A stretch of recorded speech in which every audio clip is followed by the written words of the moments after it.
Hey there YouTube, welcome back to the channel. So, usual thing, pickups videos for the week. Recording it on a Friday, you'll see it on Saturday. It should be up on the channel. By now, the Friday live stream should have been done. I'm still thinking about what I'm going to do about Sunday. We definitely got a lot of ground to cover on Friday, so we'll definitely see where that happens.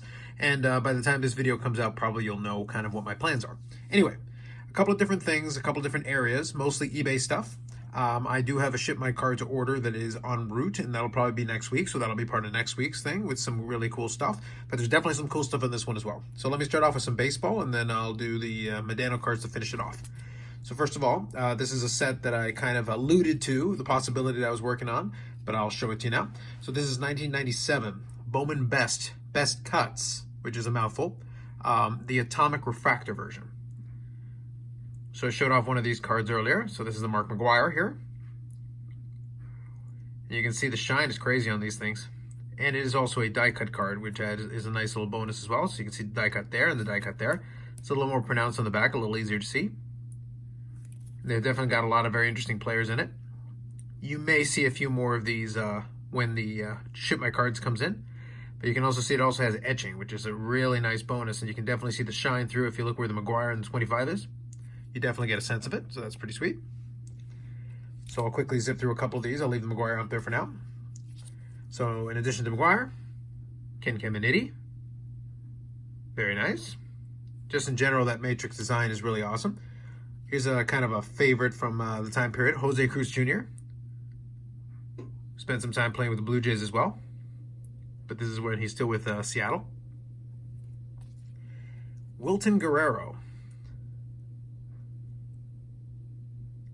Not Vlad, but Wilton. Jose Guillen. Pretty sweet. And Todd Walker from the Minnesota Twins. That's pretty fun. So you can see, it doesn't matter which player it is, they're all pretty much fun to look at, especially the Atomic Refractor version. McGwire, I guess, the McGwire is the key one here, certainly, especially in 97. I do like, though, that on the back they put together some interesting little kind of notes and stats and things like that. So this is kind of interesting. So at that time, best season, in quotation marks, he hit 70 home runs in 162 games between June 1995 and August 1996. He would go on to hit 70 home runs in an actual regular season, not too far away from this time, 1998. So kind of a little precursor there, a little foreshadowing.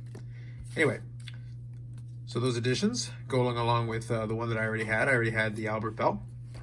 Quickly show that one again. So I'm kind of putting together that little set there, and I have a good chunk of it once everything comes in. I'll show it off more once I do get the rest of them in hand. So I'll quickly put that to the side. Okay, so let's do the Modanos now. First one.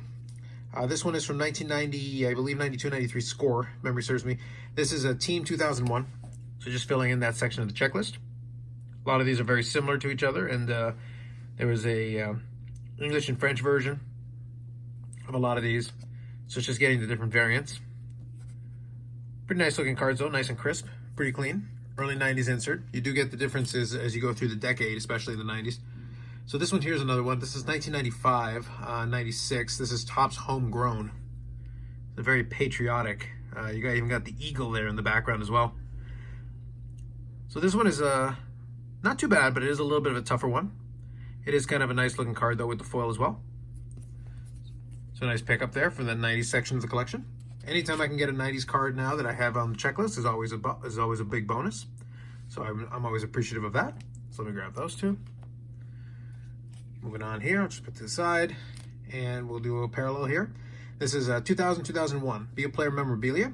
This is the let's see. This is the Sapphire. So Sapphire parallel. I kind of had to remember that one. So basically the blue one. You can see a little bit on the edges here on the side. Nothing too crazy. Those are numbered to 100. To Be a Player did number those. This one here is from 2002-2003 Be a Player All-Star Edition. So this is the regular base jersey. And he had 3 different ones. So this is from the 2000 All-Star game. So this one will come up again. Now if you check out that piece, it does have a little bit of a seam on it, if you can see there. That is nice. It is technically a 2-color piece. That's kind of cool. 2002, 2003. Okay. And this one is from, let's see. I think it's 2004, 2005 Ultimate Collection. And this is the Ultimate regular jersey.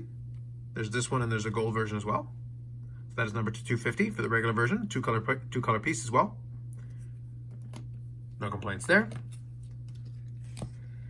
Okay, so these next two, so I'm gonna pull this one off as well. Oops, let me actually get the focus back in there. Perfect. Okay, for these next two, they're gonna be similar, so I wanna show them off together. So the first one is 2008-2009 Black Diamond quad jersey. This is the base version. Very cool. Pretty straightforward. In addition, I also picked up the ruby version, number 200. So if you remember from a previous mail day, if you checked out some of the recent ones, I also picked up the onyx. The onyx is numbered to 10.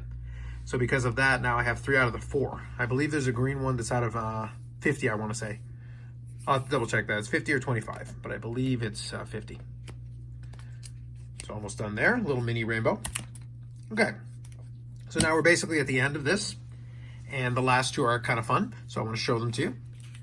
This one is kind of an interesting one. I wasn't planning on picking one of these up, and I'll explain why here in a second. But this is from 2019-2020 Clear Cut Hockey. And this is the autograph. So this is right here kind of a tribute. They basically treat it as like a version of Fleer metal, but they call it palladium. And you can see there it's done with blue paint pen. Now let me explain why I was kind of hesitant to even look at this and pick it up. It is a cool looking card with the acetate, see-through and everything. The blue paint pen is kind of interesting as well. Does pop pretty well on the card, especially if you put it on a surface. It's a little bit easier to see, so that is kind of neat. It does use the old school jersey as well, so I don't mind that. No complaints there. So it has a lot of elements that I like. So let me put it back here in a second. But I'll show you kind of the reason why, and then I'll give a little context. So let me show you the front again. Now I'm going to flip it over to the back.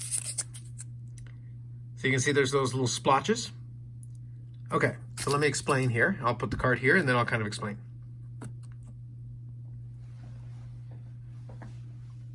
So now with that, you can definitely get a much better sense of the see-through. So the biggest reason that I had the issue, and the reason I pointed out those splotches on the back, is that for whatever reason, from what I understand, apparently they had an issue where these cards apparently didn't get a chance to dry well enough. And if they ended up on a pile, apparently there would transfer between one card and another. So you can imagine a card like this being in a pile with a bunch of other ones like it. And then if for whatever reason this card isn't dry and another one gets put on top, well then not only will you get transfer onto the back like this, which is what you have on this example, well theoretically if this was the card that another card was put on top of, well then it would also mess with the autograph itself for this one. And that's what actually happened with a lot of these. A lot of the ones that I have seen are all very much smudged and damaged. This one actually looks pretty clean. Like on the whole, I'll have to take a closer look at it again myself, but from the scans it looked pretty clean, especially compared to some of the other ones. But you can still see, like I said, on the back, the effects. So there's probably another one in the print run that unfortunately isn't nearly as nice because a lot of that ink ended up on here. So kind of an interesting idea, but the application was a little questionable because you have to really be careful with that for quality control purposes. But anyway, cool looking card and another autograph for the collection, so I don't mind that too much. Okay, last card here. So this one I left 2 spots here because I do want to show off these 2 cards together, but I want to show you the pickup first, and then I'll show you why I wanted to separate it. So this is 2001, 2002, so I've been really making some work on the early 2000 stuff. 2001, 2002, Upper Deck Patch. So this is a 3-color piece. So this is from Series 1, the patch. And you can see there, nice 3-color piece with the stitching and everything.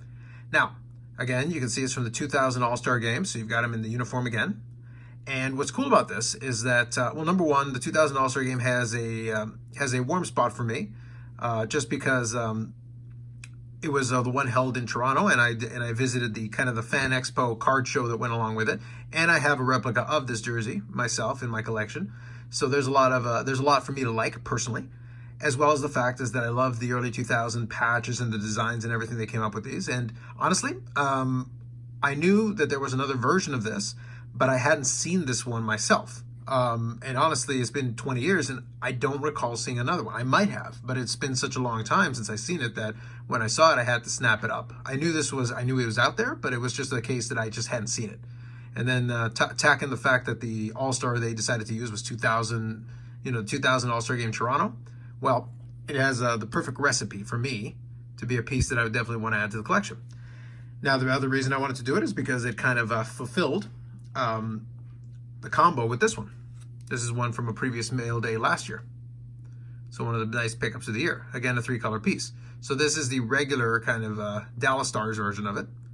Same year, same general design with the P as the window.